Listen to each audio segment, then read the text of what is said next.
சோழ நாட்டு தேவார பாடல் பெற்ற காவேரி தென்கரை தலங்களில் 89 தலமும் 206வது தேவார பாடல் பெற்ற தலமுமான திருவாரூர் பறவையுன் மண்டலி. இது வேற எங்கேயும் இல்லைங்க, திருவாரூர் தியாகராஜர் கோவிலோட கீழே வீதி இருக்குது பார்த்தீங்களா, அந்த தேரடிக்கு பக்கத்தில் இந்த கோவில் இருக்குது. தூவாயநாதர் கோவில்னு சொல்லுவாங்க. இறைவி பேர் பஞ்சின் மெல்லடியால்.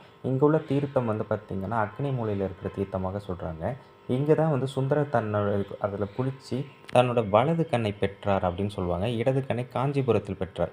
ஏன்னா சங்கிலி நாச்சியார்கிட்ட கொடுத்த வாக்கை மீறியிருப்பார்ல, அந்த காரணத்தினால.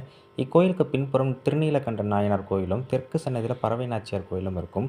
இந்த இறைவனுக்கு செவ்வரளியில் அரைச்சி அந்த அபிஷேகம் செய்யும்போது அந்த கண் தெரியுமா, ஏன்னா சுந்தரருக்கு கண் பார்வை கொடுத்தார்கள் அந்த காரணத்தினால.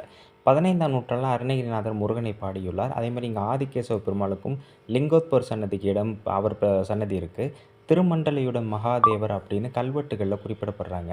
ஆரம்ப காலகட்டத்தில் இது ஒரு கடல் பகுதியாக இருந்ததாக சொல்லப்படுது.